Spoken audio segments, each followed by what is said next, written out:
Nupirkau nebrangę mašinytę iš AliExpreso VLToys K989 1,28 mastelio PM6 €, atrodė idealus variantas vaikams pažaisti, pultelis mažas, smulkiai rankai patogus ir mastelis lyg ir tinkamas namuose, bet pasirodo nelabai jinai lengvai yra suvaldoma. Ant kilimo tai dar įmanoma važiuoti ir tiesiai važiuoja, kontroliuojama gana, bet ant parketo ar ant plytelių slidžių neįmanoma. Internete aš jau lyg ir buvau radęs video, kur apie tą problemą aš šnekėjau ir pasirodo čia sisteminė problema, mano lygiai tokia pati bloga. Tai kažkas sugalvosit pirkti, tai būkit nusteikę, kad reiks įdėti meilės.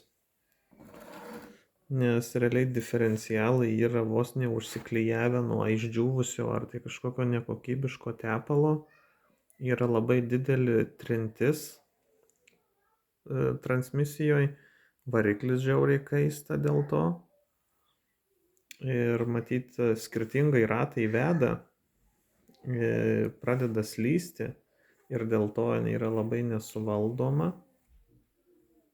Ir nuolat važiuoja, tiesiai važiuoti neįmanoma, jinai nuolat trekina kažkur į dešinę, į kairę. Diferencialai irgi tik retkarčiais į priešingas pusės sukasi, paprastai tai į tas pačias, va, į tą pačią pusę sukasi.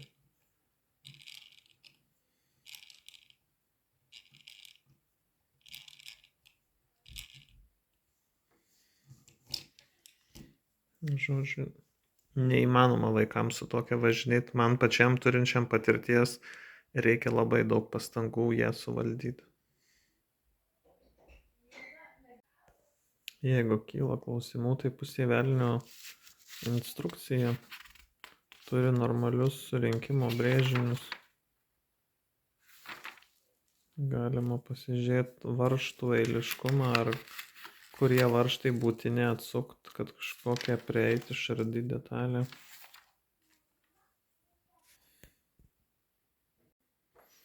Wow, tiesiog sunku patikėti, kaip sunkiai šitas mažas diferencialas sukasi. Tiesiog realiai, žiauriai sunkiai prasisuka. Nerealiai. Neįtikėtina. Tokiai mažai lengvai mašinėliai. Bet problema pasirodo yra ne tepale viduje ar jo tirštume, o kad netiksliai išlietos detalės šitos plastikinės.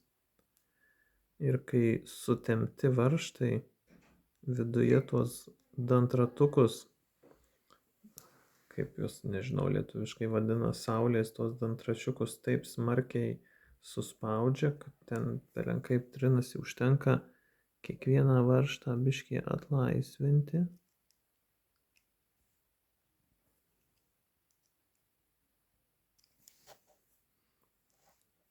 Daug lengviau, nepalyginamai lengviau. Iškart, čiuk. Dar biškį atsukam.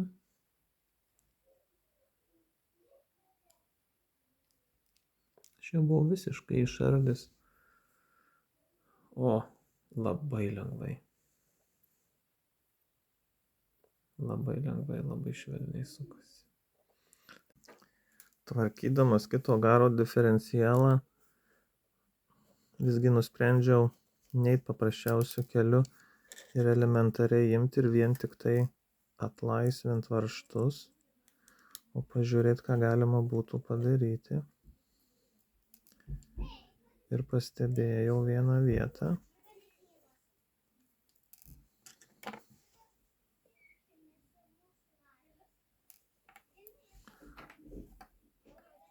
Atrodo, kad ta vieta, kuri suveržus varžtus trinasi, tai yra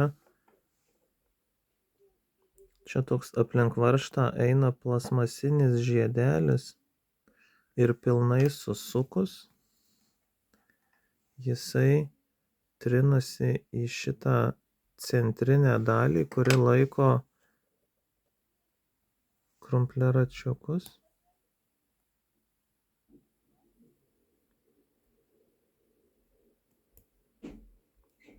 Vat į šitą. Iš vienos pusės esantis žiedelis aplink varžtą trinasi čia. Ir iš kitos pusės lygiai toks pat yra, irgi trinasi.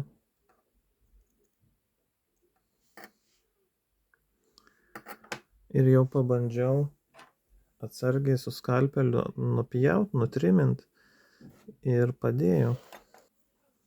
Tai pasiruošiau, gal pavyks jums pademonstruoti, kaip aš tai darau.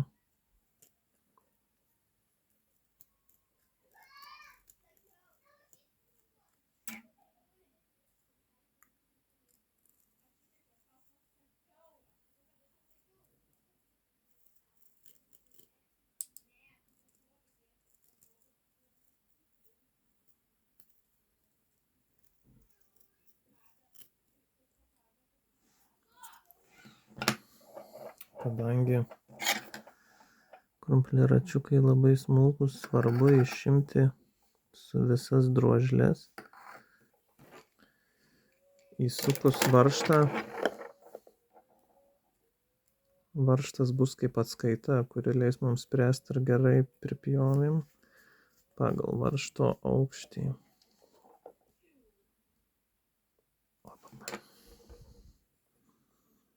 Taip. Matau, kad varžtas praktiškai yra aukščiausia vieta, o plastikas jau yra žemiau to varžto.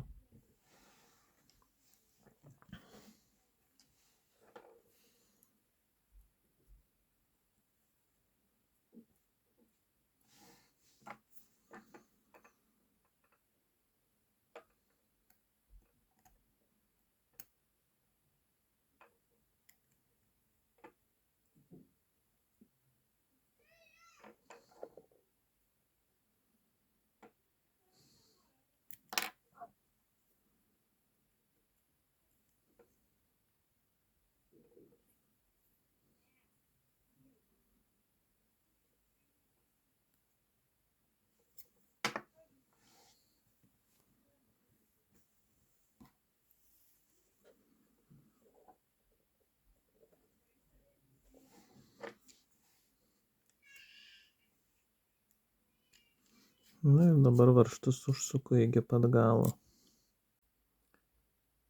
Atlaisvinau diferencialus ir vairo traukę perkėliau ant viršutinės skylutės, kad gaučiau didesnį pasukimo laipsnį ratų. Dabar diferencialai sukasi visiškai be jokio pasipriešinimo. Ir modelis neslysta, važiuojant ir ant slidžių paviršių.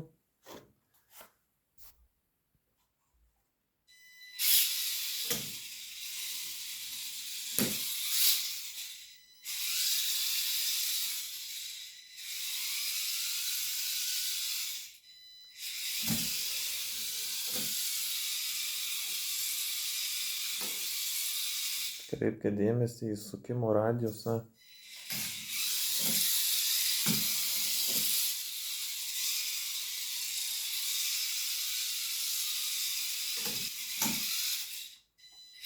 Važiuoja tiesiai. Manevruoti lėtai ankštoj erdvėj.